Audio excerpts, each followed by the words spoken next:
Vocês sentiram isso? Esse arrepio na nuca, esse frio rastejando pela pele. Não se preocupem, é normal. Quer dizer, para aqueles que ainda podem escapar, fechem os olhos e entrem comigo nesse pesadelo.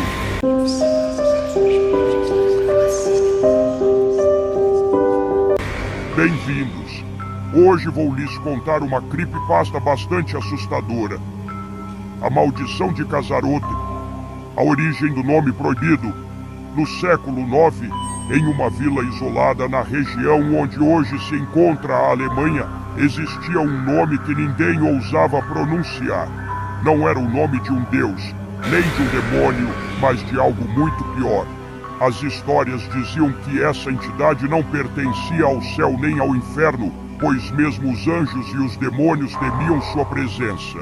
Seu nome era Casarote. De acordo com antigos relatos, Casarote era uma força além da compreensão humana. Ele não apenas matava, ele consumia. Não restavam corpos, não restavam almas.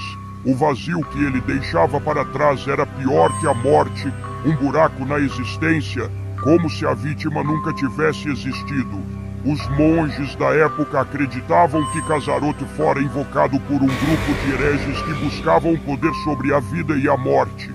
No entanto, a entidade não podia ser controlada. Em poucas noites, a vila que a chamou foi apagada do mundo. Não apenas destruída, mas esquecida. Somente os mais velhos se lembravam de sussurros sobre um lugar que não deveria existir.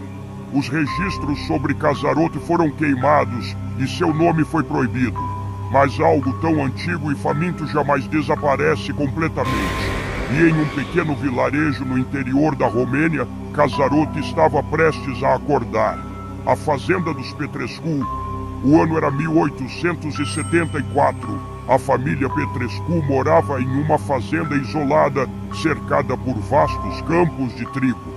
O patriarca, Ion Petrescu, era um homem religioso que levava sua esposa, Ana, e seus 3 filhos à missa todos os domingos.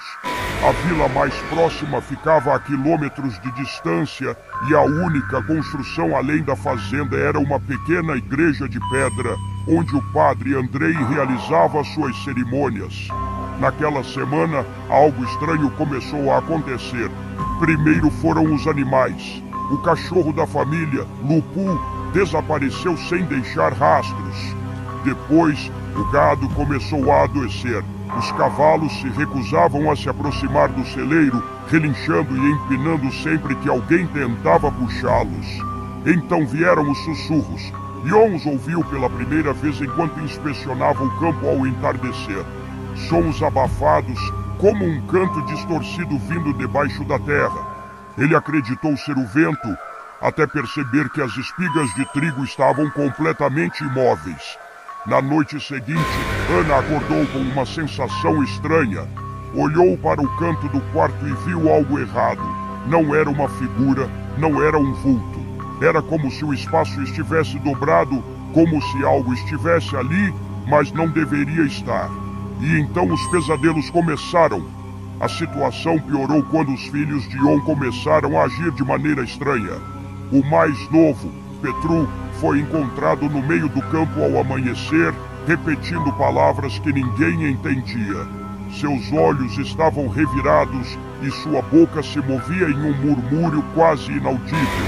Quando o pegaram nos braços, ele simplesmente sorriu.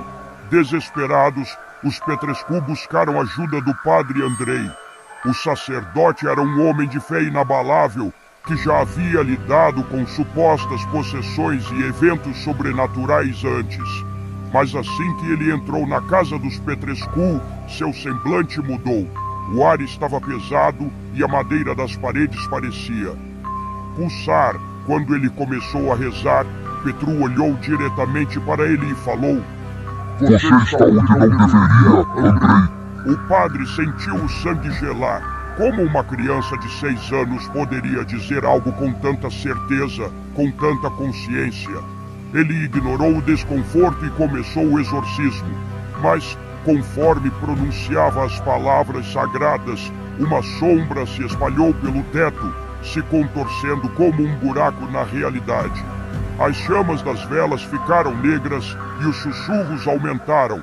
Foi então que ele ouviu o nome proibido, o nome que jamais deveria ser dito. E quando ele olhou para Petru, percebeu que o menino já não estava mais ali. O que aconteceu depois ninguém sabe ao certo. A única coisa que se tem certeza é que, na manhã seguinte, os Petrescu estavam desaparecidos. Não havia sinal de luta, não havia sangue, apenas um vazio estranho, um silêncio absoluto, como se a casa tivesse ficado seca, sem vida. E o padre Andrei foi encontrado ajoelhado no altar da igreja, seus olhos arregalados, seu rosto congelado em uma expressão de puro horror.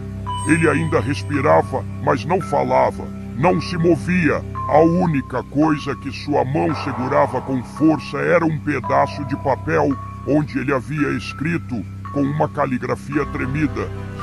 Ele voltou e, a partir daquele dia, ninguém jamais pronunciou o nome de Casaroto novamente. Mas já era tarde demais, agora que ouviu essa história. Olhe ao redor, algo se mexeu ou foi só sua imaginação? Se for dormir, cuidado, algumas coisas só aparecem quando você fecha os olhos. Até a próxima. Bons pesadelos.